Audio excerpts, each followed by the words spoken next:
The wind off the Wyoming mountains carried ice in its teeth.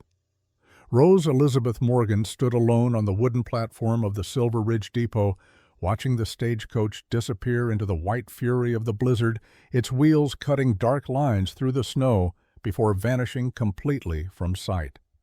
The driver hadn't even looked back. She'd begged him to wait just 10 minutes, just long enough for someone to arrive, for the man she'd traveled 1,800 miles to marry to appear and claim her.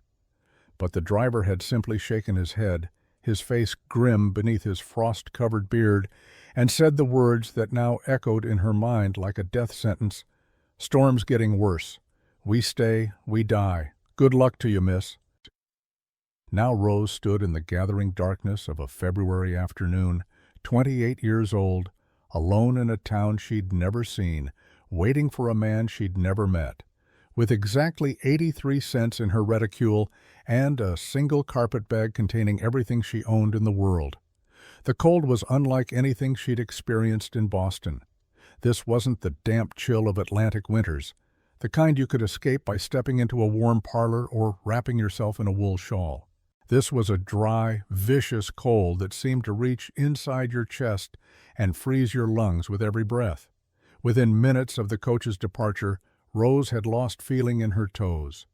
Within 10 minutes, her fingers had gone numb inside her thin leather gloves. She couldn't see more than 10 feet in any direction. The snow fell so thick and fast that it created a wall of white, turning the world into a narrow cylinder of visibility. Somewhere beyond that wall was the town of Silver Ridge, population 243 according to the matrimonial agency's letter. Somewhere in that town was Thomas Blackwood, age 34, widower, blacksmith, the man who had placed an advertisement seeking a practical wife of plain appearance and strong constitution. Rose had responded to that advertisement with a letter written in her careful accountant's hand, explaining that she had managed her father's household accounts for 10 years, that she could cook and clean and manage a budget, that she expected nothing beyond room, board, and respect. She had not mentioned that her father had put a pistol to his head 3 months ago after his bank failed, or that she'd sold every possession her mother had left her to pay for the journey west. She had not mentioned that she had nowhere else to go. The agency had written back within 2 weeks. Mr. Blackwood had accepted her application. The contract was standard, a 3-month trial period during which either party could dissolve the arrangement if unsatisfied. After 3 months, if both agreed, they would marry legally and the arrangement would become permanent. Rose had signed the contract, sold her mother's silver hairbrush and pearl earrings and Bible, keeping only a small brass thimble that had belonged to her grandmother, and boarded the train heading west with 83 cents and a carpetbag. Now she stood in a blizzard, unable to see the town she'd come to, unable to see the road, unable to see anything but white and more white. And the terrible realization settled over her like the snow itself. She was going to die here, not eventually, not someday, tonight, within the hour if she didn't find shelter. Her feet had stopped hurting, which she knew was a bad sign. Her face felt like leather stretched tight over bone. When she tried to call out, her voice emerged as barely a whisper, snatched away by the screaming wind before it could travel more than a few feet. Rose picked up her carpetbag with hands that no longer seemed to belong to her and started walking in what she hoped was the direction of town.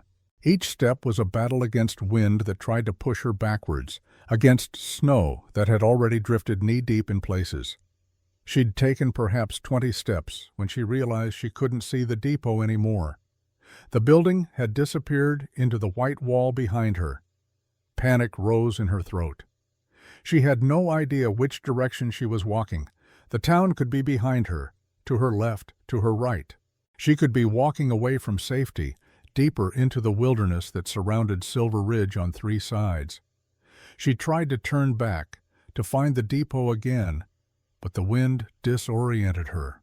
Every direction looked the same, white and wind and cold, and the growing certainty that she'd made a terrible mistake leaving Boston, that her father had been right about so many things, that she was a foolish woman who'd thrown away her last chance at survival, chasing a fantasy of independence in a place that would kill her before she even set foot in the town. Rose stopped walking. Her legs wouldn't carry her much further anyway. The cold had moved past pain into a strange numbness that felt almost comfortable, and she knew from her reading that this was the most dangerous stage.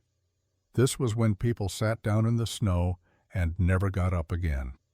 She would not sit down. She refused to die on a train platform in Wyoming, refused to become a cautionary tale, another foolish Eastern woman who'd come west with romantic notions and found only a frozen grave. She'd survived her father's suicide, survived selling her mother's treasures, survived the pitying looks of Boston society and the long journey across half a continent.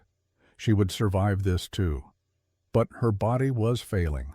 She took another step and her knee buckled. The carpetbag slipped from her numb fingers and disappeared into a snowdrift. She tried to bend to retrieve it, but couldn't feel where her legs ended and the ground began. Then she heard something. A voice, low and rough, cutting through the wind. "Over here. Follow my voice." Rose tried to call back, but produced only a croak. She turned toward the sound, stumbling, and nearly fell. The voice came again, closer now. "Keep coming. Straight ahead. Follow the sound." She walked, though it felt more like falling forward repeatedly and catching herself at the last moment. The voice kept calling, steady as a lighthouse beam, and she followed it like a woman following a rope in the dark. Then suddenly there was a shape in front of her, solid and dark against the white. A man, tall and broad-shouldered, his face wrapped in a scarf against the cold. She could see only his eyes, and they were blue, pale blue like winter ice, watching her with an expression she couldn't read. He didn't ask if she was the mail-order bride, didn't ask her name or express surprise at finding a woman alone in a blizzard. He simply stepped forward, lifted her as if she weighed nothing at all, and started walking. Rose wanted to protest, to say she could walk on her own, but her voice wouldn't cooperate. Her whole body had begun to shake violently now that she was no longer fighting the wind. The man held her against his chest, one arm under her knees, the other supporting her back, and moved through the storm with the confidence of someone who knew these streets even when he couldn't see them. After what felt like both seconds and hours, they reached a building. The man kicked the door open and carried her inside, into warmth that felt like fire against her frozen skin. He set her down in a chair near a cold stove and began unwrapping his scarf, revealing a face that was neither young nor old, neither handsome nor plain, but striking in its severity. A strong jaw covered with several days of beard growth, a mouth set in a hard line. Those pale blue eyes studying her with something that might have been disappointment. "You're the bride?" His voice was the same one that had called her through the storm, but without the wind to soften it, it sounded harsh, almost accusatory. Rose tried to answer, but her teeth were chattering too hard. She managed a nod. The man stared at her for a long moment, then turned away. "I stopped waiting 3 years ago." He moved to the stove and began building a fire with practiced efficiency. Rose sat in the chair, shaking, trying to process what he'd just said. The matrimonial agency had told her Thomas Blackwood was eager for a wife, that he'd paid extra for priority placement of his advertisement. But the man lighting the fire in front of her looked about as eager as a man facing execution. The room slowly came into focus as warmth returned to her body. They were in some kind of workshop. The walls were lined with tools, hammers, and tongs, and mysterious implements she couldn't name. In the center of the room stood a large forge, cold and dark, an anvil beside it, racks of horseshoes and nails and metal pieces in various stages of completion. Everything was covered with a thin layer of dust, as if the space hadn't been used in some time. Through an open doorway she could see what must be the living quarters, a small kitchen with a table and 2 chairs. Beyond that, presumably bedrooms, though she couldn't see from this angle. The man got the fire going and stood up, brushing his hands on his trousers. He looked at her again, and Rose saw something flicker in his eyes. Not warmth exactly, but perhaps a grudging acknowledgment of shared humanity. "Can you stand?" Rose tested her legs. They trembled but held. She stood, grateful that she didn't collapse immediately. "Good. There's a room through there." He gestured to the doorway leading to the living quarters. "Second door on the right. You can sleep there tonight. Tomorrow we'll discuss the arrangement." He started to turn away, but Rose found her voice. It came out rough, damaged by the cold, but clear enough. "I can work. I'm stronger than I look." The man paused. For the first time, something that might have been curiosity crossed his face. "Are you?" "Yes." He studied her a moment longer, taking in her fine wool traveling dress, now soaked and bedraggled, her thin leather boots that were designed for city streets, not Wyoming winters, her pale hands that had never done hard labor. She could see the judgment in his eyes, the same judgment she'd seen in the stagecoach driver's face, the same judgment that had followed her through Boston after her father's death. "We'll see," he said finally, and walked back out into the storm, slamming the door behind him. Rose stood alone in the forge, listening to the fire crackle and the wind howl outside. Her entire body ached. Her feet were beginning to hurt now as feeling returned, a sharp burning that made her want to cry out. But she didn't cry out. She walked slowly to the doorway he'd indicated, through the small kitchen where a few dishes sat unwashed in a basin, down a short hallway, to the second door on the right. The room was tiny, a narrow bed with a thin mattress and a single quilt, a small dresser with a chipped mirror, a window that looked out onto nothing but white. On the wall above the dresser hung a framed photograph, a young woman with dark hair and a gentle smile, standing beside a much younger version of the man who'd just saved Rose's life. The woman's hand rested on her swollen belly. Rose understood then. The wife who'd made him stop waiting. The reason this room felt like a shrine no one had entered in years. She sat on the bed and removed her wet boots with fingers that were just beginning to regain feeling. Her feet were red and swollen, but she didn't think there was permanent damage. She'd been lucky. Another 10 minutes in that storm, and luck wouldn't have mattered. Rose unpacked her carpet bag, which the man must have retrieved from the snowdrift. Everything was damp but intact. 3 changes of clothing, all practical, all chosen for durability rather than beauty. Her sewing kit, a small leather notebook where she kept accounts, the brass thimble wrapped carefully in a handkerchief. She changed into a dry nightgown and crawled under the quilt, which smelled faintly of lavender and age. Outside, the storm continued to rage. Inside, the fire in the forge's stove sent tendrils of warmth into the small room. Rose lay in the darkness, listening to unfamiliar sounds, the creak of the building in the wind, the occasional crack of settling timber. And then, much later, the sound of the front door opening and closing, of heavy footsteps moving through the forge, of a man who'd gone back out into the storm for some reason and had now returned. She heard him moving in another room, the soft sounds of someone preparing for bed. Then silence, except for the wind and the fire and her own breathing. Rose closed her eyes and tried not to think about what she'd left behind, tried not to calculate how many ways this arrangement could fail, tried not to imagine what would happen to a woman alone in Wyoming with 83 cents and no prospects if Thomas Blackwood decided she wasn't worth keeping. She tried and failed and lay awake long into the night, watching shadows dance on the ceiling and wondering if the worst of the storm was outside or yet to come. When Rose woke, gray morning light filtered through the window and the storm had quieted to a steady snowfall. Her entire body ached as if she'd been beaten. Her feet throbbed, but she was alive and the day was waiting. She dressed in her most practical clothes, a simple gray wool dress and her sturdiest boots, and braided her dark blonde hair into a no-nonsense plait. Then she ventured out of the bedroom. The forge was as she'd left it, except the fire in the stove had been built up and was radiating heat throughout the space. The man was nowhere to be seen. Through the window, she could see the snow had piled in drifts against the buildings, creating a landscape that looked both beautiful and hostile. Rose moved into the kitchen. The unwashed dishes still sat in the basin. The cupboards, when she opened them, were sparse but functional. Flour, cornmeal, some dried beans, a few tins of preserved goods, a side of bacon hanging from a hook, coffee in a jar. She found a pot and filled it with water from a hand pump at the sink, then set it on the stove to boil.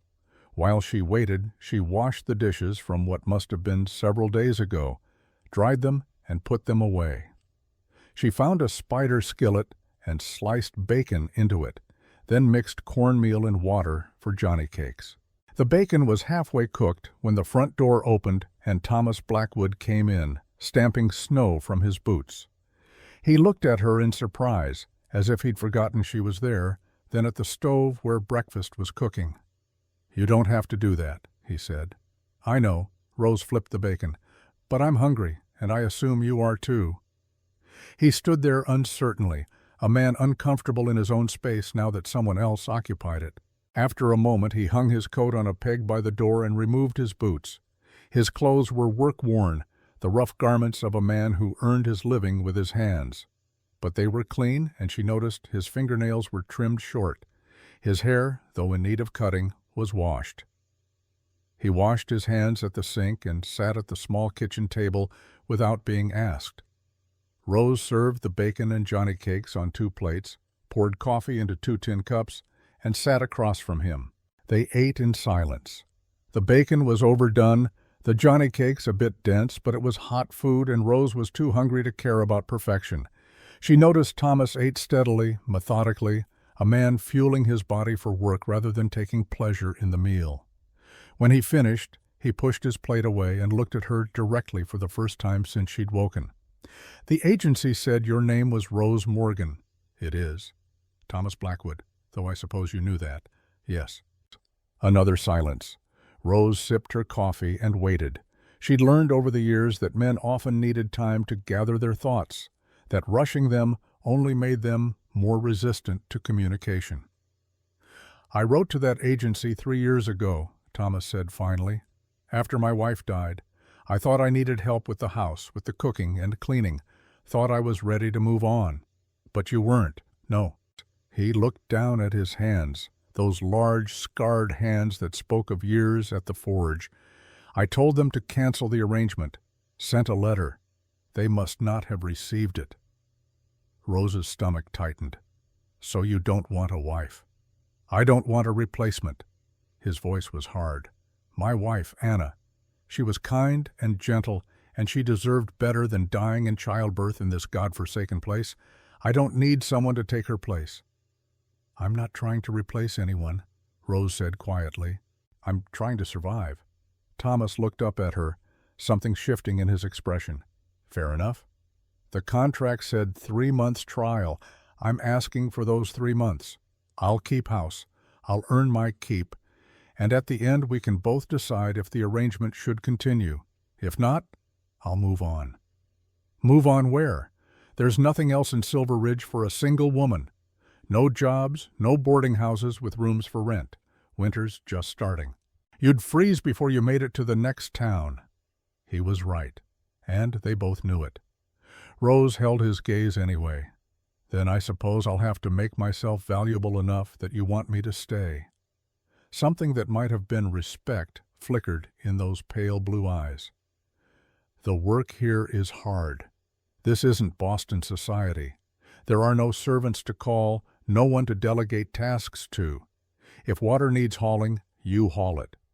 If the chamber pot needs emptying, you empty it. If I'm working a job and need help at the forge, you help.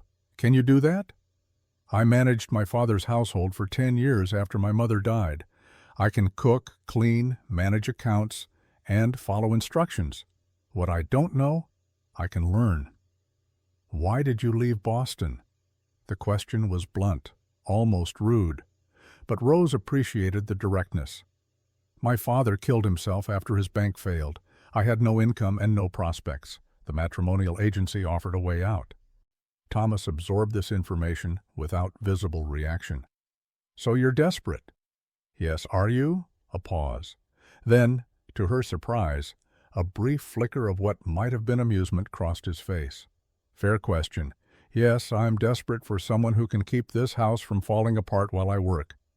I'm desperate for hot meals and clean clothes. I'm desperate for another human being to talk to that isn't a horse. So yes, Miss Morgan, I'm desperate enough to let you stay. 3 months, Rose confirmed. 3 months, then we decide.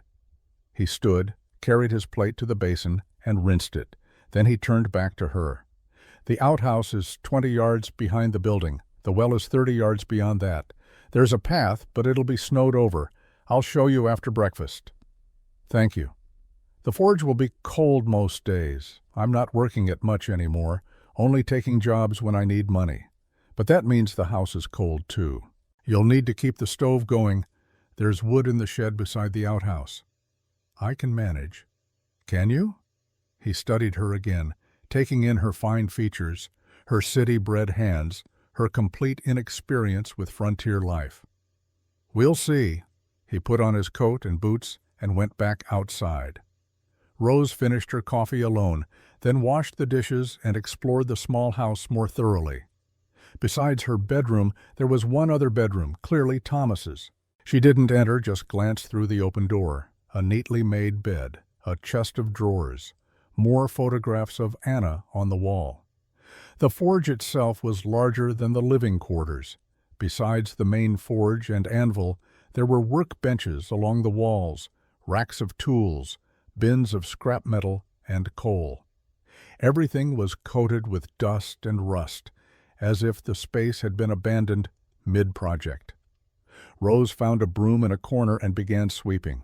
The rhythmic motion was soothing, gave her hands something to do while her mind raced. 3 months. She had 3 months to prove herself indispensable to a man who didn't want her there, in a place she knew nothing about, doing work she'd never done. She was still sweeping when Thomas returned, stomping snow from his boots. He looked at the partially cleaned forge, at the dust pile she'd accumulated, at her determined expression, and something in his face softened, almost imperceptibly. You should rest. You were half frozen last night. I've rested enough.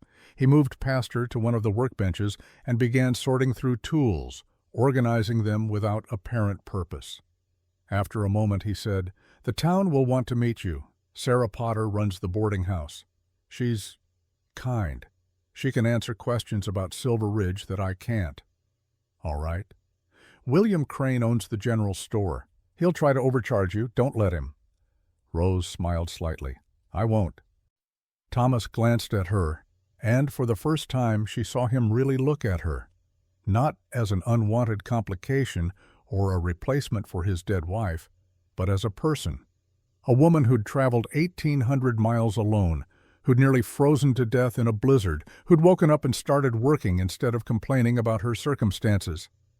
"You're different than I expected," he said. "So are you." "How so?" Rose considered. "The agency said you were eager for a wife. You're clearly not eager, but you saved my life last night when you could have left me to freeze. That speaks to character. I heard the stagecoach leave early, knew that meant someone got left behind. Couldn't leave anyone out in that storm, bride or not. Still, thank you." He nodded once, uncomfortable with gratitude, and returned his attention to his tools.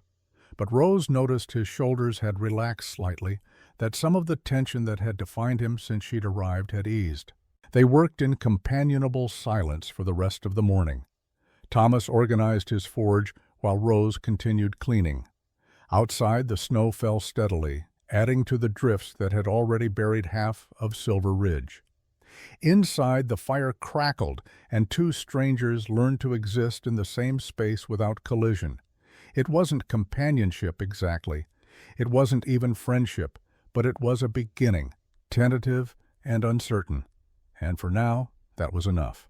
Around midday, Thomas put on his coat again. "I'm going to check on the Morrison Ranch. They'll need help clearing snow from the barn roof before it collapses. I'll be back by dark. Should I come with you?" He looked at her in surprise. "It's hard work, heavy lifting. I understand, but if I'm going to be useful here, I need to learn what that means." Thomas studied her for a long moment. Then he shook his head. "Not today. You're still recovering from last night. Stay here. Keep the fire going. Get used to the space. Tomorrow we'll see about teaching you the work." After he left, Rose explored more thoroughly. She found Thomas's ledger in a drawer of one of the workbenches. As an accountant's daughter, she couldn't resist opening it. What she saw made her stomach sink. The ledger was a mess. Entries were sporadic, some dated months apart. Payments received were recorded haphazardly, with no clear system. But worse than the poor record-keeping was what the records revealed. Thomas Blackwood was owed a substantial amount of money by various people in Silver Ridge, and none of them seemed to be paying. Rose found a pencil and paper and began making calculations. Within an hour, she'd identified 17 separate debts totaling $450. Some were as old as 2 years. Most were for small amounts, $10 or $20, but a few were substantial. William Crane, the general store owner, owed $120 for various horseshoes and tools. Frank Morrison, presumably the rancher Thomas had gone to help, owed $60 for fence work. $450. That was enough to sustain a household for 6 months or more. And Thomas was working odd jobs instead of collecting what he was owed. Rose kept digging. She found bills in another drawer, unpaid invoices from suppliers, coal for the forge, iron stock, food and supplies. Nothing urgent, nothing demanding immediate payment, but the pattern was clear. Thomas Blackwood was a skilled craftsman who'd stopped caring about his business. At the bottom of the stack, she found a letter. The paper was yellowed with age, the handwriting precise and businesslike. It was from a company in Cheyenne, addressed to Thomas, dated 4 years ago. An offer to purchase his blacksmith shop and tools for $600, contingent on Thomas agreeing to work for them as a foreman at their manufacturing facility. He'd never responded.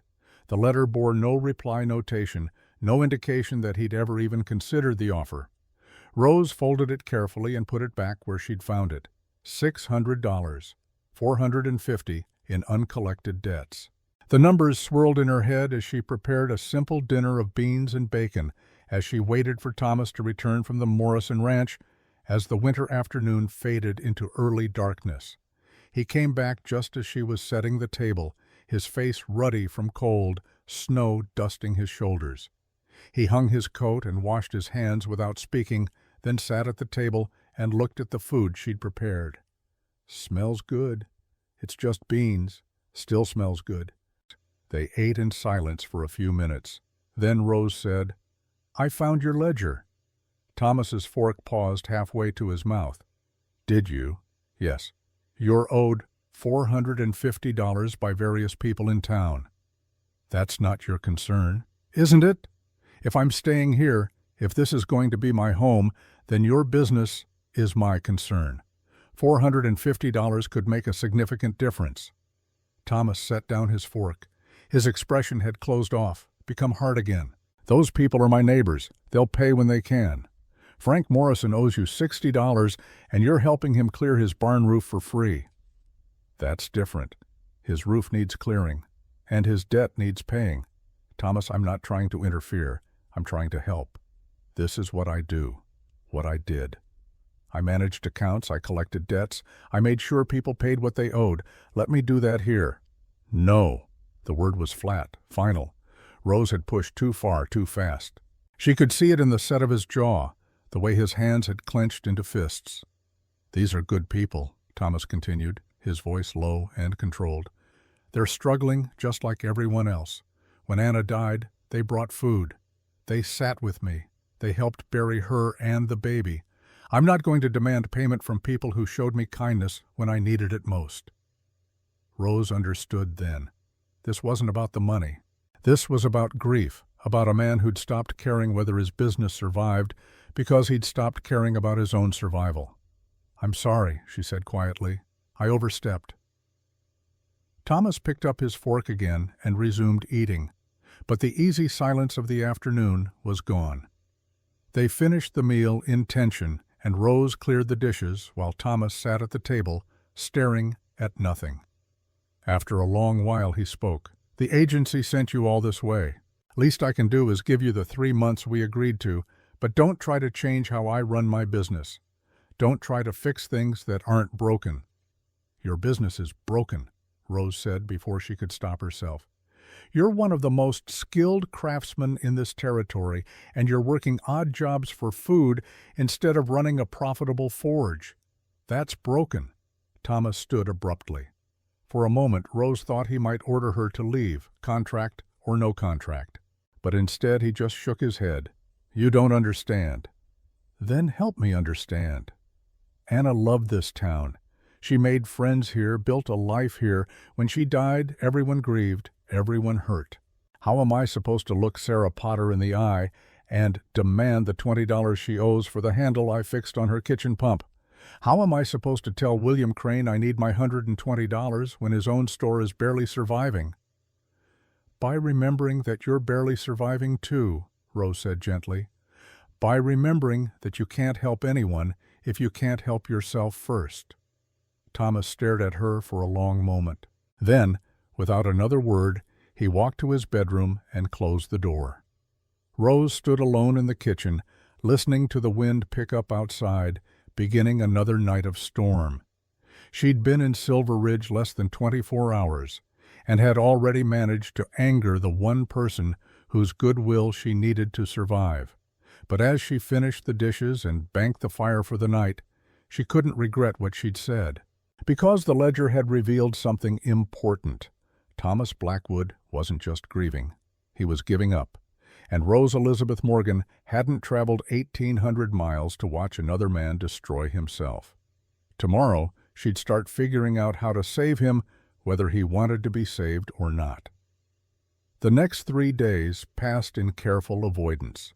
Thomas left before dawn and returned after dark, taking jobs at surrounding ranches, helping neighbors with work that didn't pay. Rose kept the house clean, cooked simple meals, and tried not to think about the $450 that could change everything if only Thomas would let her collect it. On the 4th morning, she woke to find him standing in the forge, staring at the cold anvil as if it held answers to questions he couldn't articulate. The early light through the windows cast his face in shadow, making him look older than his 34 years. Rose made coffee and brought him a cup without speaking. He took it with a nod of acknowledgement, and they stood together in the dim workshop, 2 people learning to exist in the same silence.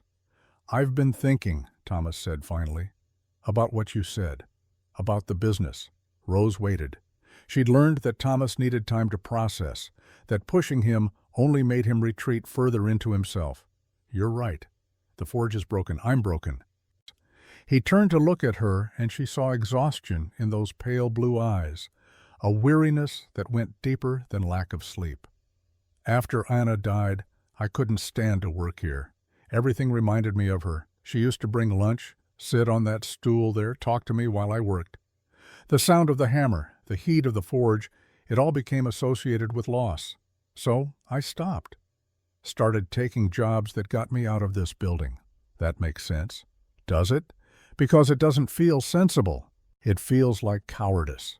He set down the coffee cup. "I'm going to teach you the forge, not because I think you need to learn it, but because I need to start working it again. And if I'm going to do that, I need help." Rose felt something shift in her chest.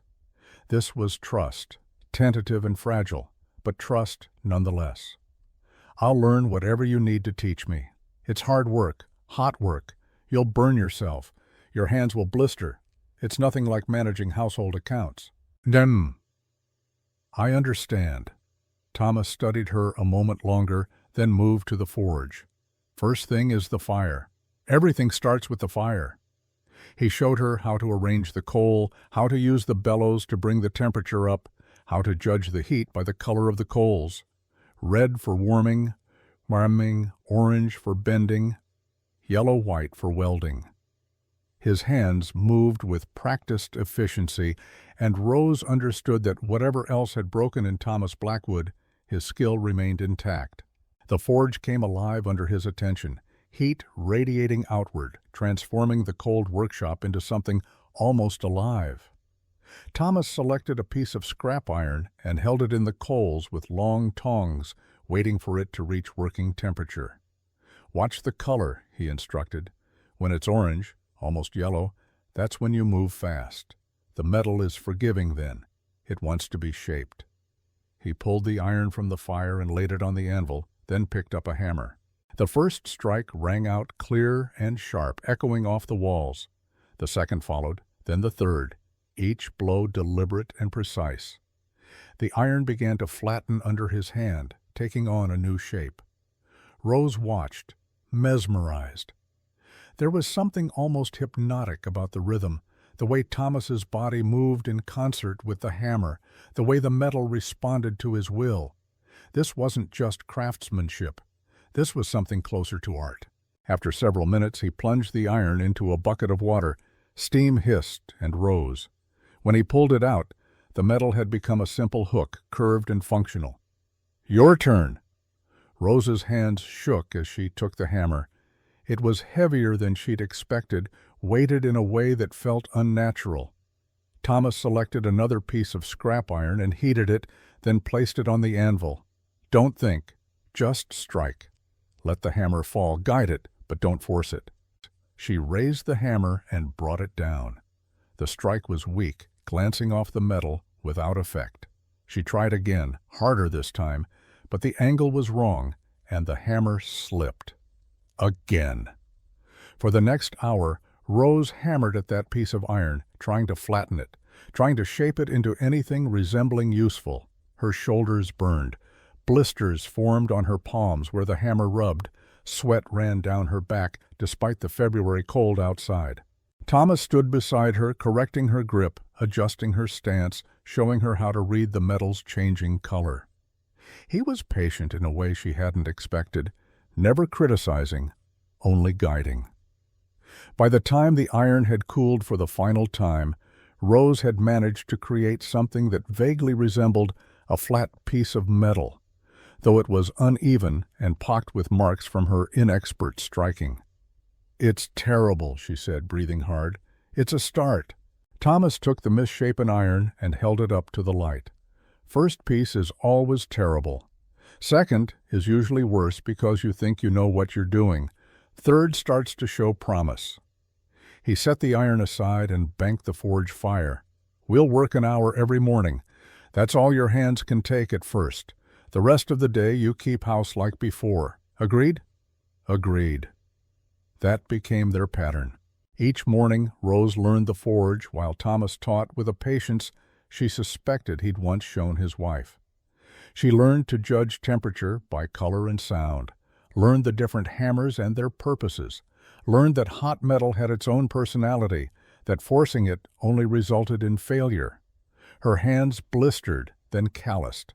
Her shoulders stopped aching after the first week. By the second week, she could maintain a steady rhythm with the hammer, could create simple shapes, could work alongside Thomas with increasing competence. But in the afternoons, while Thomas took jobs around town, Rose continued her own work. She copied the ledger entries into her notebook, organized them by debtor and date, calculated interest that Thomas had never charged but that any reasonable businessman would have added. She also started paying attention to the town itself. On her trips to the well, to the outhouse, to the small general store for supplies, she listened to conversations, observed the economic reality of Silver Ridge. It wasn't good. The town was dying, slowly but surely. Young people were leaving for opportunities in Cheyenne or further west. The older residents remained, trapped by property they couldn't sell and businesses they couldn't close. Everyone owed everyone else money, and no one was collecting because collection meant forcing neighbors into bankruptcy. It was a system built on kindness and held together by shared poverty. And it couldn't last. Rose was returning from the store 2 weeks after her arrival when she encountered Sarah Potter, the boarding house owner Thomas had mentioned. Sarah was a sturdy woman in her 50s, with gray-streaked hair and intelligent eyes that missed nothing.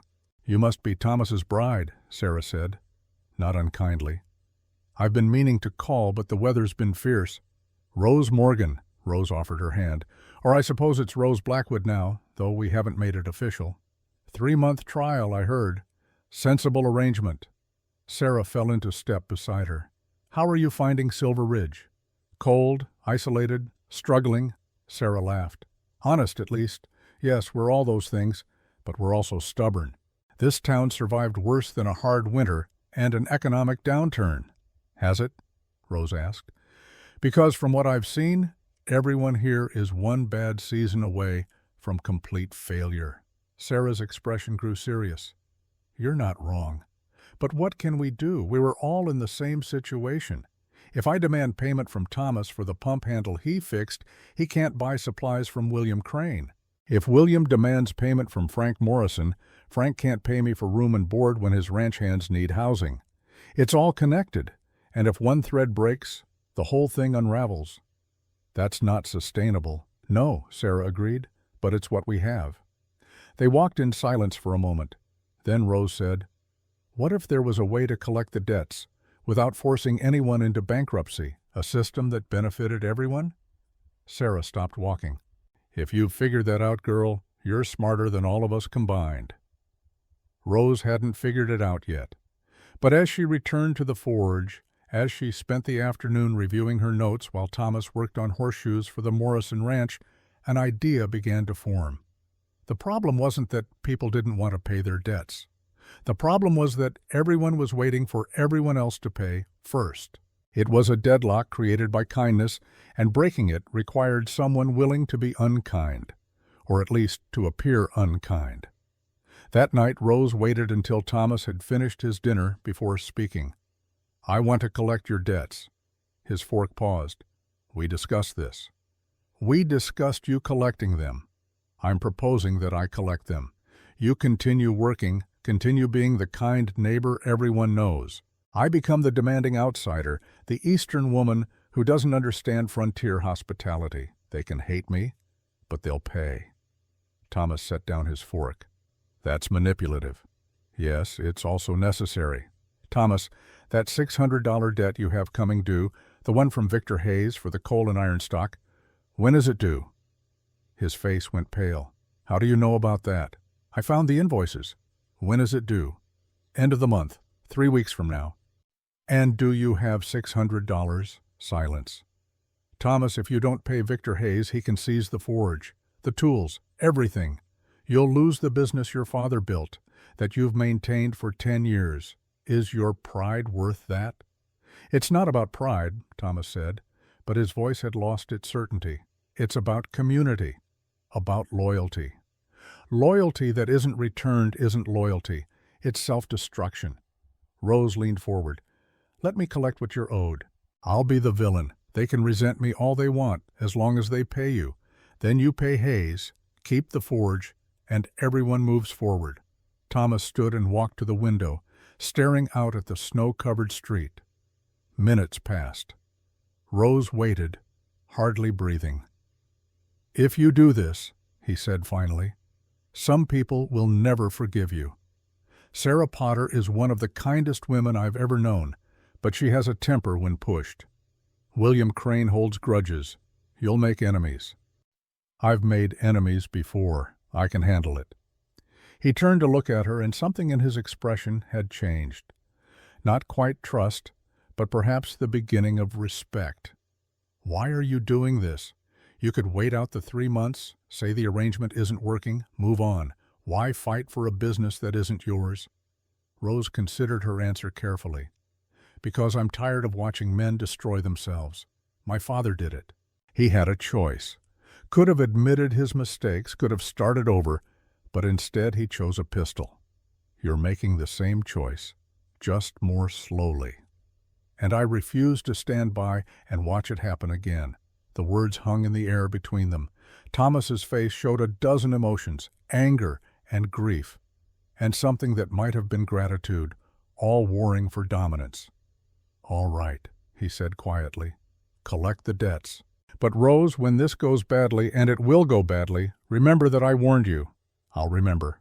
Rose started with William Crane because his debt was the largest, and his store was the center of town commerce. If she could collect from him, others would follow. She walked into the general store the next morning with her notebook and a pencil, and found William behind the counter, a thin man in his 60s with suspicious eyes and a calculating expression. "Mrs. Blackwood," he said, his tone making it clear he questioned whether she deserved the title. "What can I do for you?" "You can pay the $120 you owe Thomas for horseshoes, nails, and tools supplied over the past 18 months. William's expression hardened. "I don't recall agreeing to any payment schedule." "You didn't. Which is why the debt has accumulated interest. At 5%, which is quite reasonable, you now owe $126. "I'm not paying interest on a debt between neighbors." Rose opened her notebook and read from it. March of last year, 40 horseshoes at 50 cents each, $20. May, 60 nails, various sizes, $15. August, repair of your store's door hinge, $5. Should I continue? Those were friendly exchanges, not commercial transactions. Was there a written agreement stating the work was free? Of course not. Thomas is a friend. Then they were commercial transactions and payment is due. Rose closed her notebook. "I'll accept either cash or goods of equivalent value. You have 3 days to decide which." William's face had gone red. "You can't come into my store and make demands like some Eastern banker. This is Silver Ridge. We don't do business that way." "Perhaps that's why Silver Ridge is dying." Rose met his glare without flinching. 3 days, Mr. Crane. After that, I'll be forced to take legal action." She walked out before he could respond, her heart pounding, but her face calm. Behind her, she could hear William sputtering to other customers, could imagine the gossip spreading through town like wildfire. The Eastern woman was demanding payment. The bride Thomas Blackwood had brought in was trying to destroy the town's delicate economic balance. Let them talk. Rose had work to do. She visited 5 more debtors that day. Sarah Potter, who owed $20 for a repaired pump handle. Frank Morrison, who owed $60 for fence posts and nails. 2 other ranchers with smaller debts. Each time she was polite but firm, her notebook open, her calculations precise.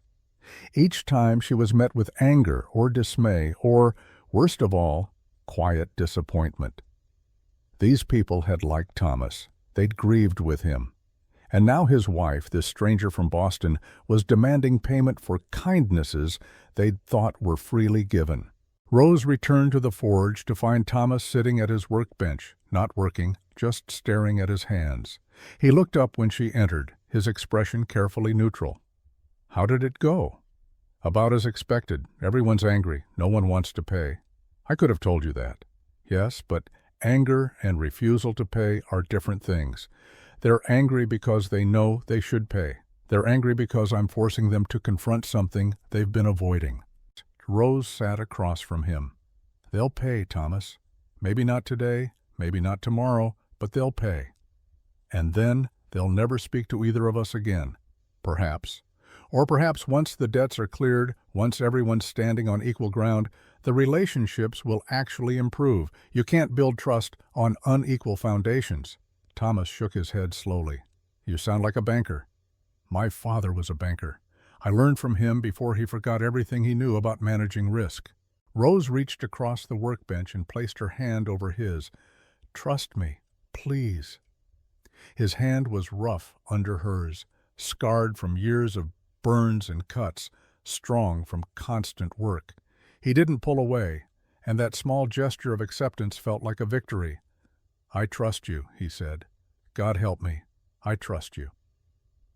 The next morning, Rose woke to find a small pouch on the kitchen table. Inside was $80 in coins and bills, various denominations clearly collected from different sources. No note, no explanation, but when she went to the forge, she found William Crane's name crossed off in her notebook, with a notation in handwriting that wasn't hers. Paid in goods, $80 canvas and supplies.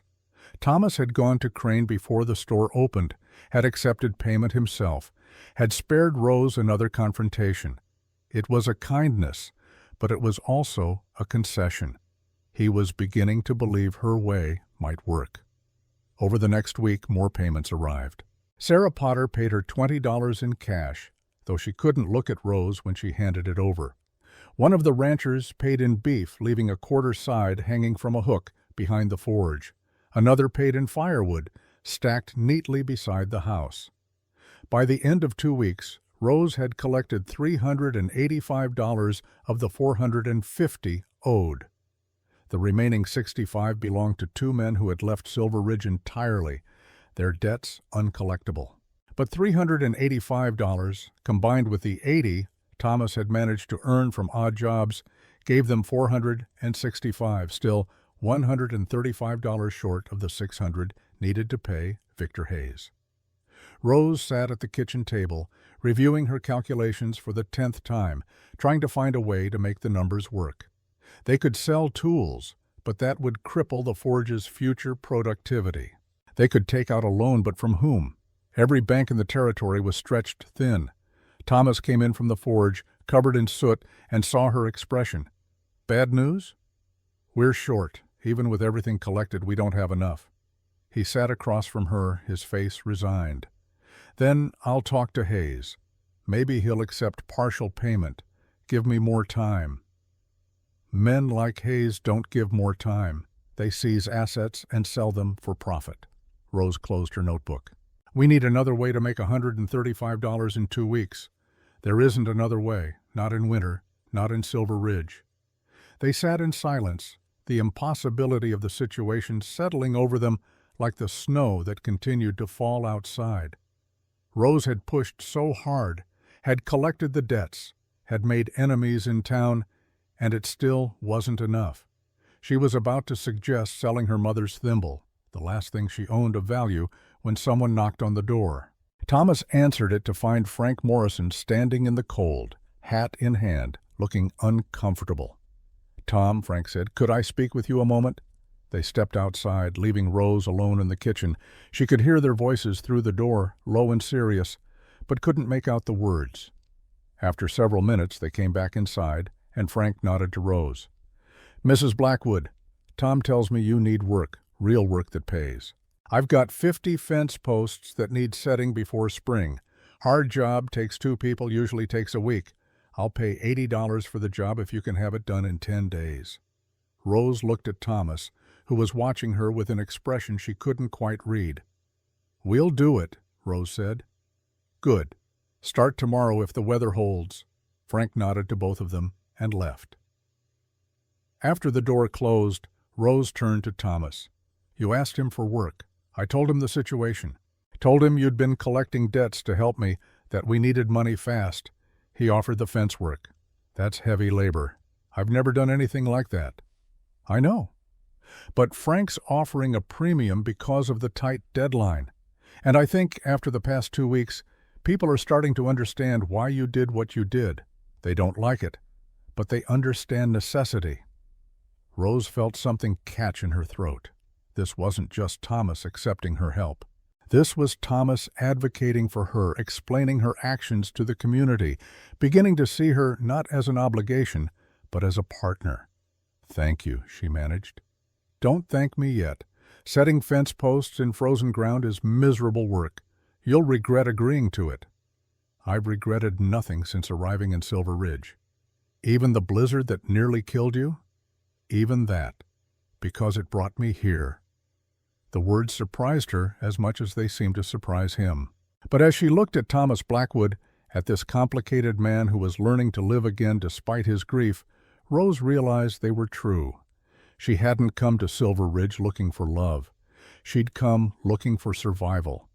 But somewhere in the past month, somewhere between learning to work the forge and fighting to save his business, survival had started to feel like something more. They started work on the Morrison fence the next morning. The job was exactly as miserable as Thomas had warned. The ground was frozen solid, requiring them to build fires to thaw each post hole before they could dig. The wind cut through their clothes despite multiple layers. Rose's hands, just beginning to heal from forge blisters, split open again from handling the rough fence posts. But they worked side by side, Thomas digging while Rose tended the fires, Rose holding posts steady while Thomas tamped the earth around them. The rhythm of the work became almost meditative, and in the silence of labor, something between them continued to shift. On the third day, as they shared lunch beside one of the warming fires, Thomas spoke.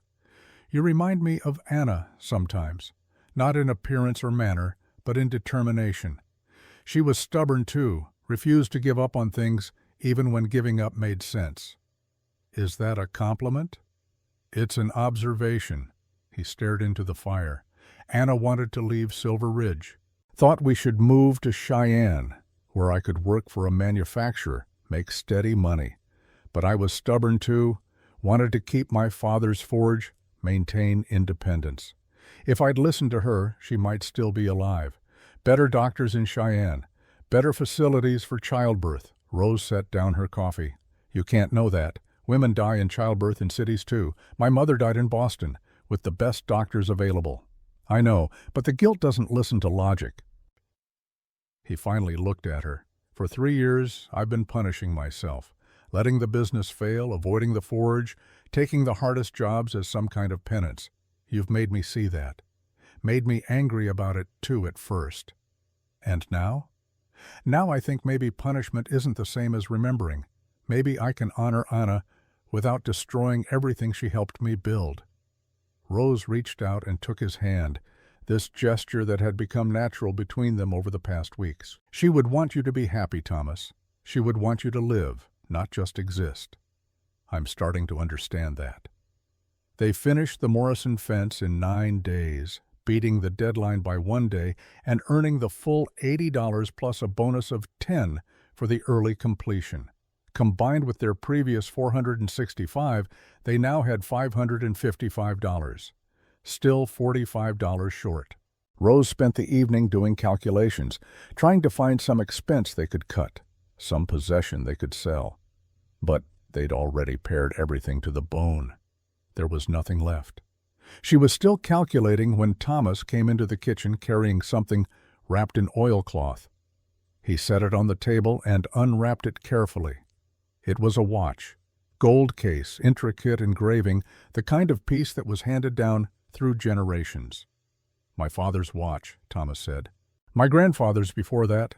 It's the last thing I have from them, but it's worth about $50 to the right buyer." "Thomas, no, you can't sell that." "I can, and I will, because keeping my father's forge is more important than keeping his watch. He would understand that." Rose stared at the timepiece, gleaming in the lamplight. Then she stood and went to her room, returning with the small brass thimble wrapped in its handkerchief. "My grandmother's," she said. "All I have left from my mother's side, worth maybe $5, but it's something." Thomas looked at her, then at the thimble, then back at her face. For a long moment he didn't speak. Then he carefully wrapped his father's watch back in the oilcloth. "We'll find another way." "There is no other way, not in time." "Then we'll find it anyway."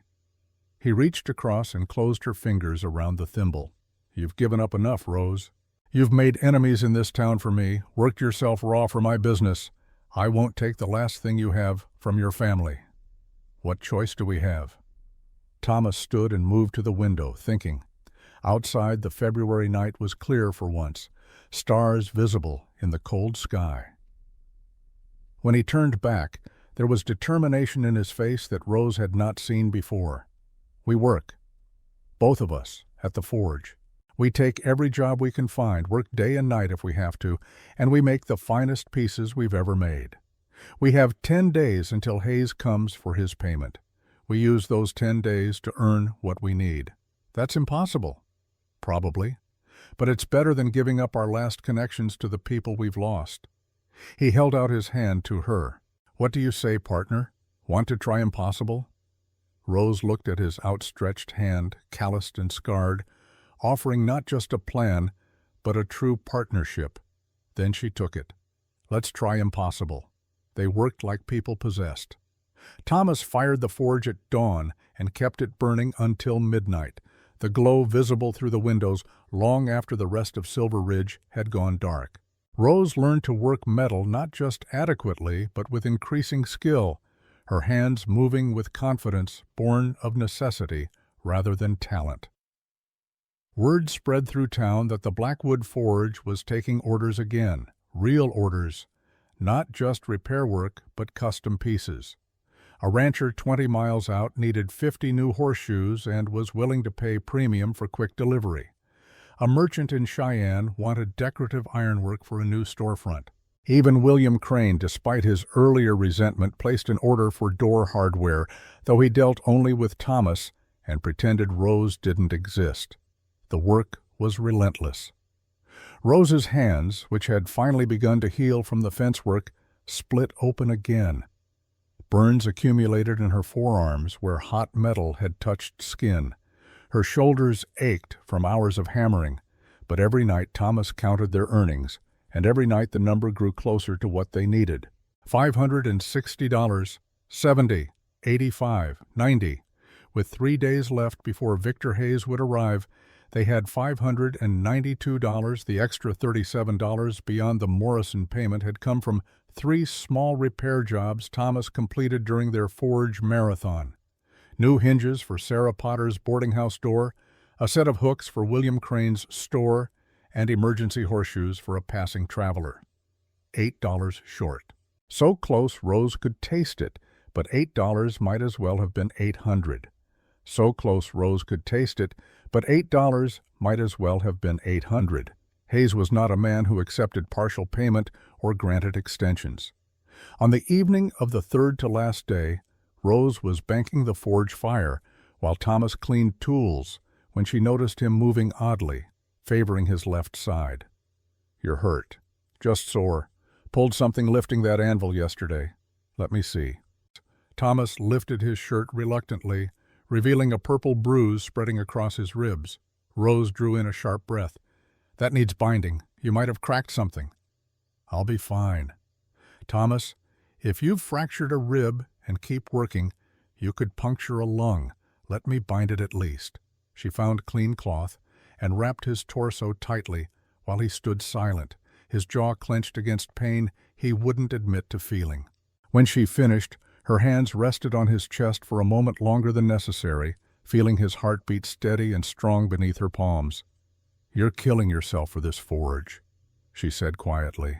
"No, I'm living for it. There's a difference." His hands came up to cover hers. "For 3 years, I was dying slowly. Now, I'm living hard. I prefer it." The words hung between them in the warm space of the forge, lit only by the dying fire's glow. Rose looked up at Thomas, at this man who had saved her from a blizzard and was now letting her save him in return, and something shifted in her chest, like a key turning in a lock she hadn't known was closed. "I need to tell you something," Thomas said, his voice rough. "These past weeks, having you here, working beside you, it's made me remember what it feels like to share life with someone. Not just the work, but the quiet moments too, the coffee in the morning. The way you hum while you cook, the sound of someone else breathing in the next room." Rose's breath caught. "Thomas, I know the contract says 3 months. I know you came here out of desperation, not choice. But Rose, if you decide to stay after, if you decide to make this real, it won't be because you have no other options. It'll be because I'm asking, because I want you to stay." Before Rose could respond, someone pounded on the forge door. Thomas stepped back, the moment broken, and opened it to find Frank Morrison standing in the darkness, his face grave. "Tom, we've got trouble. Victor Hayes arrived a day early. He's at the boarding house now, telling Sarah he'll be collecting from you first thing tomorrow morning. Says he's got legal authority to seize the forge if you can't pay in full." Thomas's face went pale. "Tomorrow?" He said end of month. That's 2 days from now. Apparently his schedule changed. He's making rounds to all his debtors, wants to finish early and get back to Cheyenne before the next storm hits. Frank looked between Thomas and Rose. "Tom, if you can't pay," Sarah said, "Hayes is bringing the sheriff. They'll inventory everything, sell it all at auction." After Frank left, Rose and Thomas sat at the kitchen table, the $592 counted out between them. $8 short. They might as well have been empty-handed. "There has to be something we can sell," Rose said, going through the list again in her mind. "Tools we don't need, extra materials, something." "We've sold everything that isn't essential. The tools that remain are what I need to earn any kind of living." Thomas stared at the money. "I should have listened to you weeks ago, should have collected those debts immediately instead of letting pride get in the way. Now it's too late." "It's not too late, we have until morning." "To earn $8? Rose, even if we worked all night, we couldn't complete anything worth that much." But Rose was already moving to the workbench where Thomas kept his personal projects, the pieces he made for himself rather than customers. There, in the back corner, she found what she was looking for: scraps of good iron, the remnants of larger projects, pieces too small for horseshoes or tools but too valuable to throw away. What if we made something unique? Something worth more than its materials? Like what? I don't know yet. But Thomas, you're an artist. I've seen it in the way you work. Every piece you make has a quality that transcends its function. What if we made something beautiful, something someone would pay extra for because of its craftsmanship? Thomas looked at the scraps, then at Rose, then at the forge. Slowly, something like hope crept into his expression. It would take all night. We'd have to work without stopping. Then we work without stopping. You're exhausted. You've been working yourself raw for weeks. And I can work one more night. Thomas, I didn't come 1,800 miles to give up $8 short of the goal." He studied her face in the lamplight, searching for something. Whatever he found there satisfied him because he nodded once and stood. "All right. Let's make something impossible." Thomas fired the forge back to life while Rose gathered the scrap iron, laying it out on the workbench so they could see what they had to work with. 12 small pieces, various sizes and shapes, the detritus of months of work. Separately, they were worthless. Together, if shaped correctly, they might become something valuable. "What are we making?" Rose asked. Thomas picked up the largest piece, turning it over in his hands, studying how the firelight played across its surface. "A rose. We're making an iron rose." He began with the stem, heating and twisting a long, thin piece of scrap into an elegant curve. Rose worked the bellows, maintaining the temperature, learning his rhythm so well now that they moved in silent coordination. When the stem was complete, Thomas started on the thorns, small wicked points that he welded onto the stem with precision that made them look organic rather than added. Then came the leaves.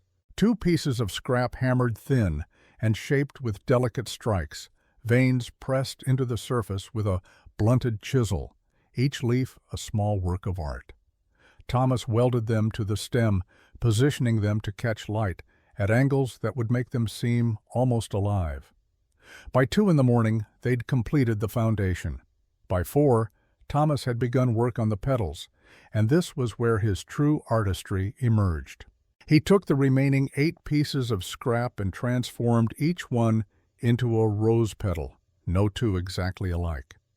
Some curled inward, some opened outward, each one hammered paper-thin in the center, but with reinforced edges that gave them strength.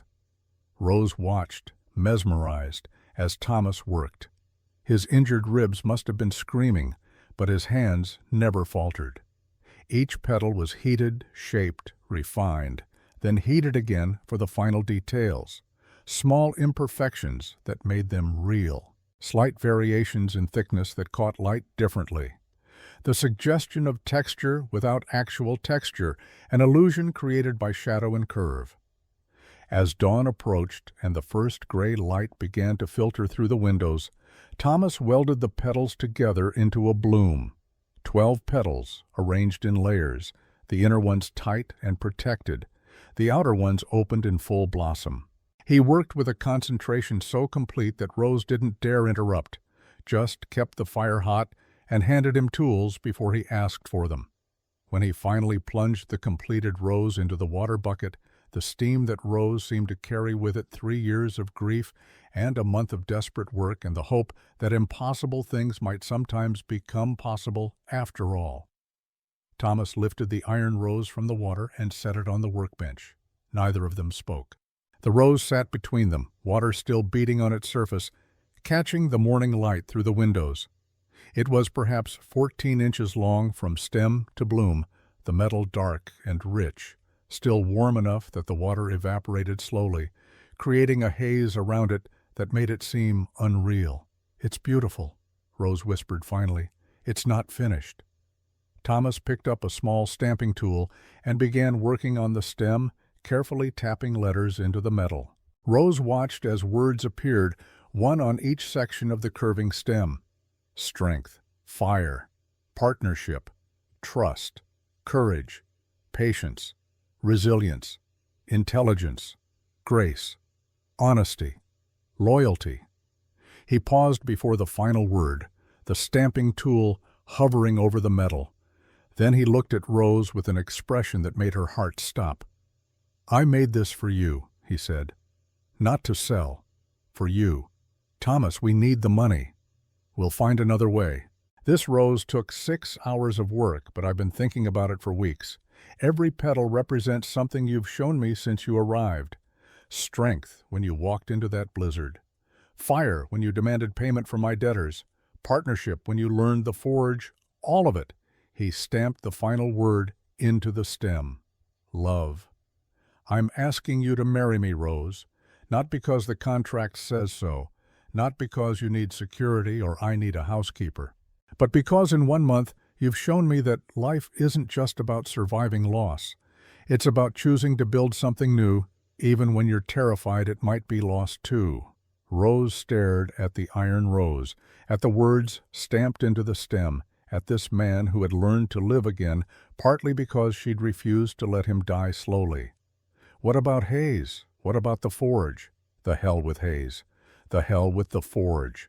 I'd rather lose everything and have you than keep everything and lose you.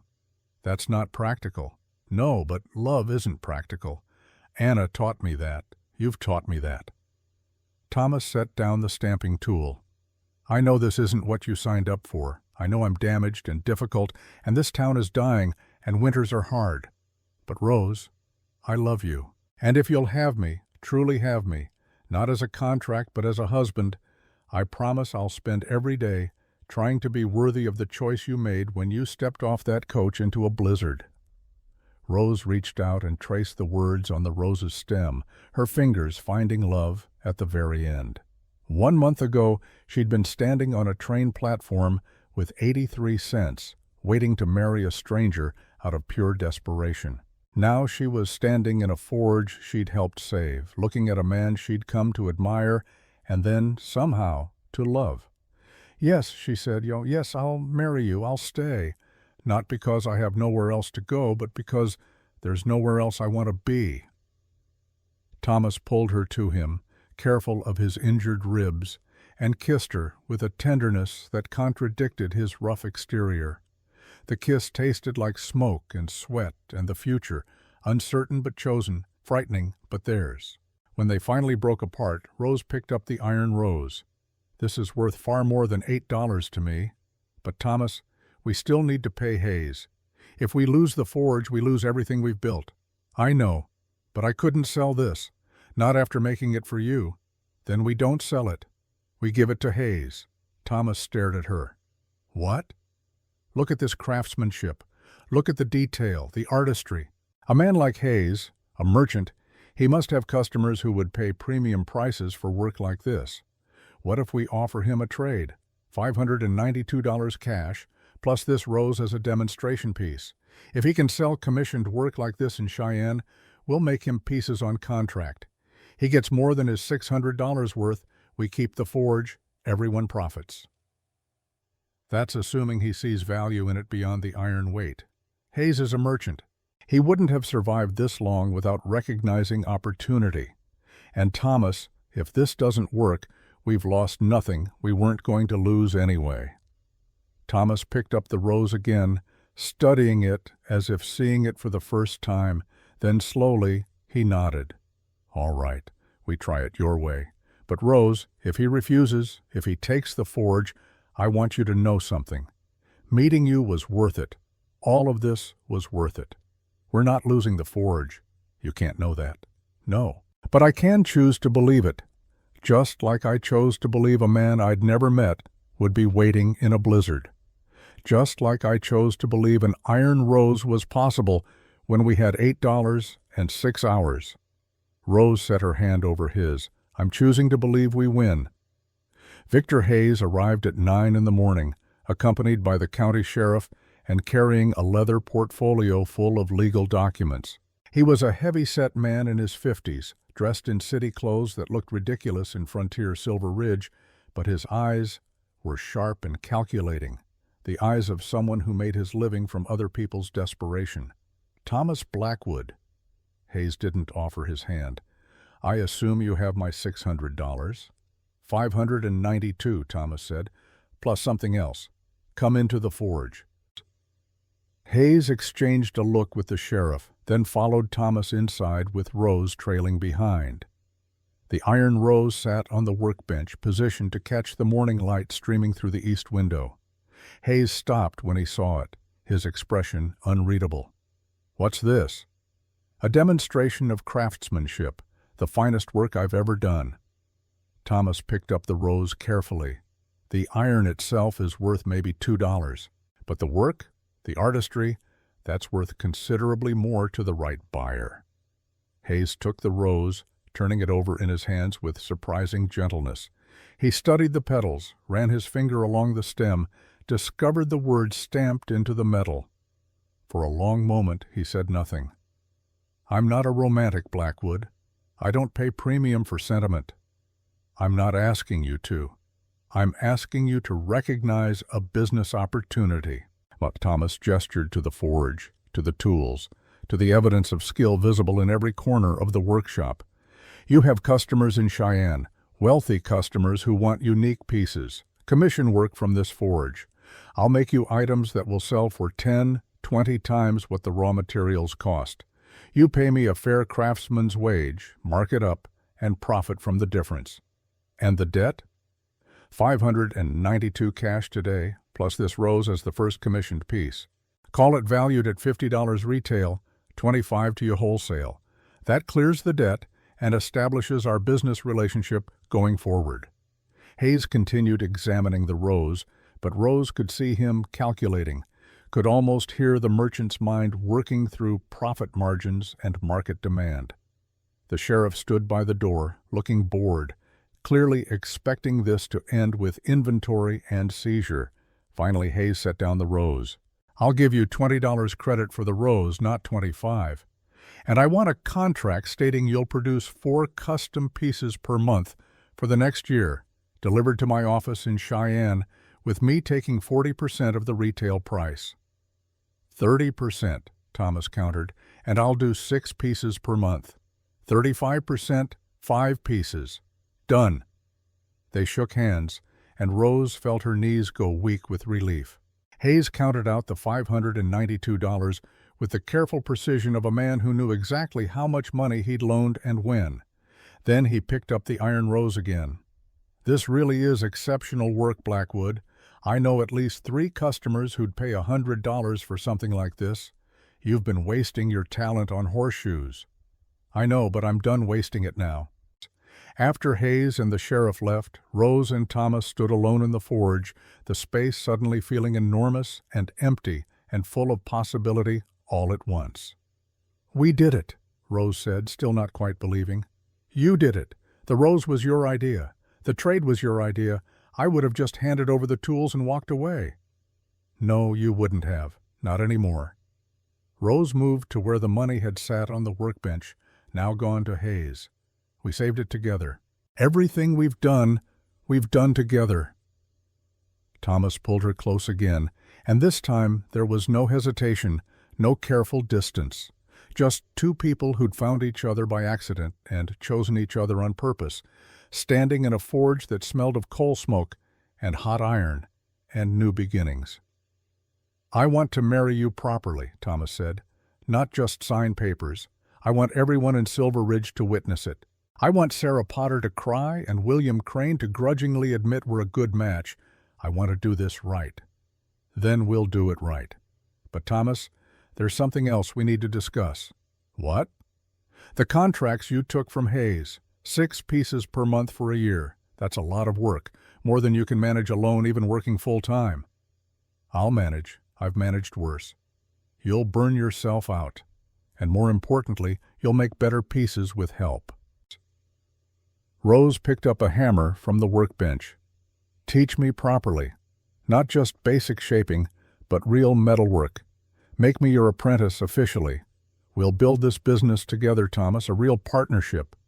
He looked at her, this woman who'd arrived with 83 cents and somehow saved everything he'd been too broken to save himself. You want to be a blacksmith? I want to be your partner, in business and in life. If that means becoming a blacksmith, then yes, I'll be the best blacksmith Silver Ridge has ever seen. Thomas laughed, a sound Rose hadn't heard from him before, genuine and unguarded. All right, but you're still doing the bookkeeping. I hate bookkeeping. Deal. They spent the rest of the day drafting the contract with Hayes, working out details of delivery schedules and payment terms. Rose's experience with her father's accounts proved invaluable, catching clauses that would have committed them to unfavorable terms. By evening, they had an agreement that was fair to both parties, signed and sealed. That night, they celebrated with a proper meal, not the quick, functional dinners they'd been eating, but an actual feast. Rose cooked beef from the Morrison payment, made biscuits that were light and fluffy, even attempted a pie with dried apples. Thomas opened a bottle of whiskey that had been sitting unopened since before Anna's death, and they toasted to futures that could be chosen rather than endured. To impossible things, Thomas said, raising his glass. To iron roses and blizzards, Rose added. To women who arrive with nothing and save everything. To men who remember how to live. They drank, and the whiskey burned warm down Rose's throat, and somewhere in the back of her mind she thought about her father, about the choice he'd made when faced with failure. She hoped somehow he knew that she'd made a different choice, that she'd survived what he couldn't, that his daughter had found a way to turn desperation into something like hope. The next morning, Thomas and Rose walked together to Sarah Potter's boarding house to discuss wedding arrangements. The town had heard about Hayes's visit, had heard that somehow the forge had been saved, and people came out of shops and houses to watch them pass. William Crane nodded from his store window. Frank Morrison tipped his hat. Even the residents who'd been angry about the debt collection seemed to have softened, understanding now that Rose hadn't been destroying the town's delicate balance, but rather forcing everyone to rebuild on a stronger foundation. Sarah Potter opened her boarding house door before they could knock, her face breaking into a wide smile. I heard you survived Hayes. Heard you made some kind of deal that saved the forge. We did, Thomas confirmed, and we came to ask if you'd help us plan a wedding. Sarah's eyes filled with tears. Thomas Blackwood, I've been waiting 3 years to hear you say something like that. Of course I'll help. When? 2 weeks, Rose said. We want to do it properly, want time to send word to surrounding ranches, want everyone to come celebrate. Everyone will come. This town needs something to celebrate. Sarah pulled them both into a hug that was surprisingly strong for a woman her size. I'm glad you stayed, Rose. I'm glad you fought for him. I fought for both of us, Rose corrected. Neither of us would have made it alone. The wedding was held on the first Saturday in March, in the small church that served Silver Ridge and the surrounding area. Rose wore a simple dress that Sarah had helped her sew, white muslin with blue embroidery at the cuffs and collar. Thomas wore his best clothes, which were still rough by city standards, but clean and carefully mended. The church was packed. Every resident of Silver Ridge attended, along with ranchers and families from 20 miles in every direction. Some came because they genuinely wanted to celebrate. Others came out of curiosity, wanting to see the Eastern woman who'd shaken up their town and somehow made it work. All of them came because a wedding was a rare thing in frontier Wyoming, a moment of joy in lives that offered too few such moments. The ceremony was simple. The circuit preacher spoke about partnership and commitment. about two people choosing to face the world together. When he asked Thomas if he would take Rose as his lawfully wedded wife, Thomas's voice rang clear and certain through the church. "I will." And when the preacher asked Rose the same question, she looked at Thomas Blackwood, at this man who'd saved her from a blizzard and then let her save him in return, and said with equal certainty, "I will." They exchanged rings that Thomas had forged himself, simple bands of iron polished to a shine. Not gold or silver, but iron, strong and enduring, a symbol of the work they would do together. When the preacher pronounced them husband and wife, the church erupted in applause. The celebration afterward was held in Sarah Potter's boarding house, the largest indoor space in Silver Ridge. There was food and music and dancing, frontier entertainment that lacked the sophistication of Boston society, but possessed an honesty that Rose had never experienced in the drawing rooms of her youth. William Crane surprisingly gave a toast. "I didn't like Mrs. Blackwood when she first arrived, thought she was trying to destroy what we'd built here, but she was right. We'd built something on debt and obligation, and that's no foundation. She forced us to pay what we owed, and in doing so, she gave us something better. Self-respect. The ability to look each other in the eye as equals. That's worth more than the money she collected." There was murmured agreement from the assembled crowd, and Rose felt her throat tighten with unexpected emotion. She'd expected to remain an outsider in Silver Ridge, tolerated but never accepted. But these people were choosing to welcome her, choosing to see her not as the woman who'd demanded payment, but as the woman who'd cared enough to fight for their community's survival. Frank Morrison toasted to new beginnings. Sarah Potter toasted to love found in unexpected places. Even the circuit preacher toasted to courage and partnership and the beauty of two damaged people choosing to heal together. But the final toast belonged to Thomas. He stood, glass in hand, and waited for the room to quiet. Most of you knew Anna, knew how kind she was, how much she loved this town, how much she wanted Silver Ridge to thrive. When she died, I thought that part of my life was over. Thought I'd spend the rest of my days just existing, going through motions without purpose. He looked at Rose, his pale blue eyes holding hers with an intensity that made her forget everyone else in the room. Then a woman stepped off a coach into a blizzard with nothing but courage and 83 cents, and she reminded me that life doesn't end when you lose someone. It changes, yes. It hurts, yes. But it doesn't end unless you let it. Rose saved me, saved my business, saved my home, saved my life. And I promise here, in front of all of you, that I will spend the rest of my days being worthy of that gift. To my wife, Rose Blackwood. "To Rose!" the room chorused, and Rose couldn't stop the tears that spilled down her cheeks.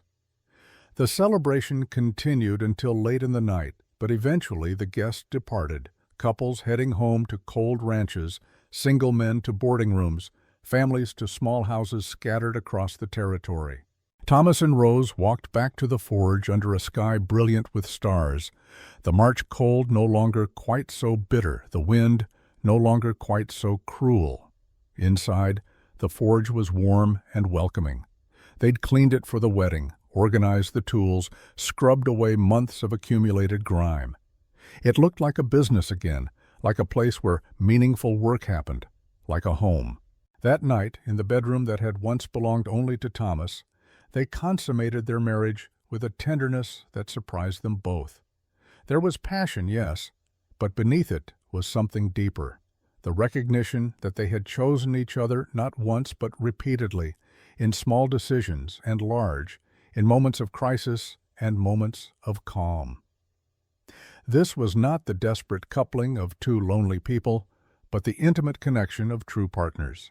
Afterward, lying in the darkness with Rose's head on his shoulder, Thomas spoke quietly. "I thought about Anna today, at the wedding, wondered if she'd approve. What do you think? I think she'd like you. I think she'd understand that loving you doesn't diminish what I felt for her.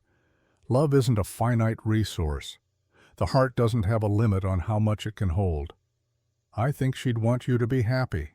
I am happy. For the first time in 3 years, I'm genuinely happy. Rose turned to look at him in the darkness. So am I. I came here expecting survival at best. I found something I didn't even know I was looking for. What's that? Home. Not a place, but a person. You're my home, Thomas Blackwood.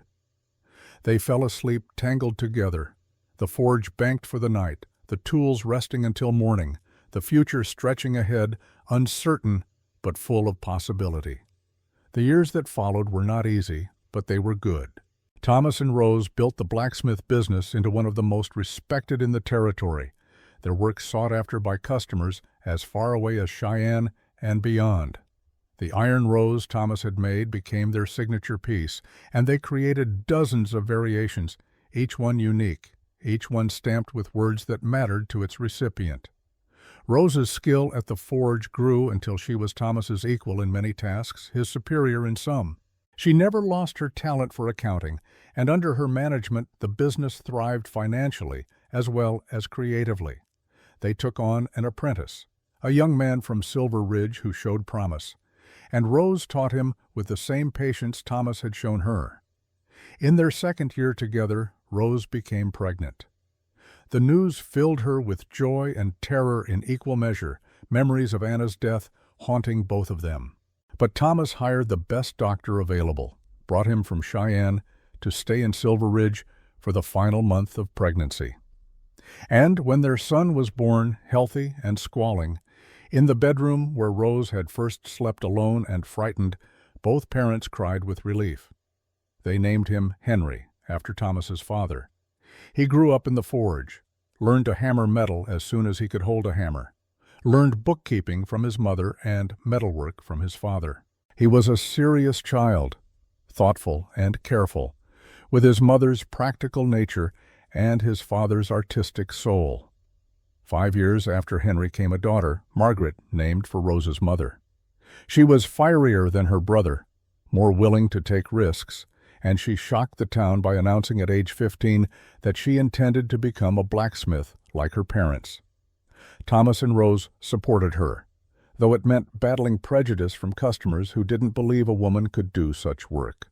Silver Ridge changed too. The town didn't die as so many expected. The combination of settled debts and new business brought stability, and stability attracted new residents.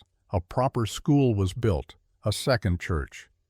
The railroad extended a spur to within 10 miles of town, making transport of goods easier. The territory became a state, and Wyoming gave women the vote before most of America even considered it. Through it all, the Blackwood Forge remained the heart of Silver Ridge's economy and the symbol of its survival. People pointed to Thomas and Rose as proof that the town could adapt, could change, could choose to build something new when the old ways no longer worked. On their 25th wedding anniversary, the town held a celebration in their honor. Thomas was 59, his hair gone mostly gray, his hands still strong but showing the wear of decades at the forge. Rose was 53, her dark blonde hair streaked with silver, her face lined but still striking, still carrying that determined expression that had caught Thomas's attention the first time he'd seen her in the blizzard.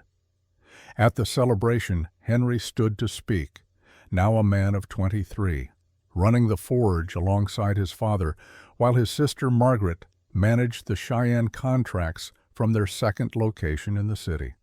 "My parents built something impossible," Henry said. "They took a dying business and a dying town and breathed life back into both. But more than that, they showed all of us what partnership looks like. Real partnership, where two people work toward something bigger than themselves. My father taught me metalwork, but my mother taught me that the strongest things are built together." Rose leaned against Thomas's shoulder, feeling the weight of years, but also the lightness of a life well lived. "Do you ever regret it?" she whispered. "Choosing this life instead of selling the forge and starting over somewhere easier?" "Not once." "Do you? Regret stepping off that coach?" "Only that I didn't do it sooner." Thomas took her hand, the same hand he'd held the morning after the blizzard, and raised it to his lips. 25 years. It went faster than I expected. The best things always do. They sat together, surrounded by children and friends and the community they'd helped save, and watched the sun set over the mountains that had seemed so hostile that first February night, but had become, over time, the backdrop to a life neither of them could have imagined. Thomas died at 74, peacefully in his sleep after a day spent at the forge working on a commission piece that was halfway finished when his heart gave out. He'd lived long enough to see both his children married, to hold 3 grandchildren, to watch Silver Ridge grow from a dying frontier town into a thriving small city. Rose lived 6 more years, running the forge with Henry's help, until her hands could no longer manage the heavy work. She died at 75 on a March morning, exactly 44 years after her wedding day, with Margaret holding one hand and Henry holding the other. They were buried together on a hill overlooking Silver Ridge, their graves marked by a single headstone that bore their names and dates, and between them, carved into the stone, the image of an iron rose. 50 years after that first blizzard, Silver Ridge had grown beyond recognition. The forge was still standing, now operated by Henry's daughter Anna, named for the grandmother she'd never known. Anna Blackwood was a master blacksmith in her own right, and she'd transformed the original workshop into a museum of frontier crafts while building a modern facility next door. In the museum, under glass, sat the original iron rose Thomas had made for Rose. Beside it, a placard explained its history, how it had been forged in 6 hours to save a business, how it had become a proposal and a promise, how it had launched a career that changed an entire community. Visitors came from across the country to see it, to hear the story of the mail-order bride and the grieving blacksmith, to touch the tools that Thomas and Rose had used, to stand in the space where impossible had become possible through work and will, and the choice to build something together. On certain March mornings, when the light came through the museum windows at just the right angle, the iron rose seemed almost alive, its petals catching light and shadow in ways that made it look like it might bloom at any moment. And in those moments, staff members swore they could smell coal smoke and hot iron, could hear the ghost of a hammer striking an anvil, could feel the presence of 2 people who'd proven that the strongest things are forged in fire. The story passed into legend, told and retold, changing slightly with each telling, but keeping its essential truth, that love and partnership and stubborn determination could transform not just individuals, but entire communities. That a woman with 83 cents and nowhere to go could change the world if she was brave enough to step into the storm. That a man drowning in grief could learn to live again if someone cared enough to throw him a rope. And in Silver Ridge, when couples married, it became tradition to give them an iron rose, forged by whatever blacksmith currently ran the Blackwood Forge, stamped with 12 words that mattered to the couple receiving it. The tradition spread to other towns, other states, until iron roses became synonymous with marriages that were built to last, partnerships that were forged strong enough to withstand whatever storms might come. All because one February night, a woman refused to freeze to death in a blizzard, and a man who thought he'd stopped waiting found something worth waiting for after all. The iron rose endured, as iron does. But more than that, the choice endured. The decision to build instead of surrender, to try instead of quit, to believe that impossible things might sometimes, with enough work and enough will, become beautifully, undeniably real. That was the true legacy of Thomas and Rose Blackwood. Not the business they built or the town they saved, but the simple, radical choice they'd made to face life together, to forge something new from the broken pieces of their pasts, and to prove that the strongest bonds are the ones we create ourselves, one hammer strike at a time, until something beautiful emerges from the fire.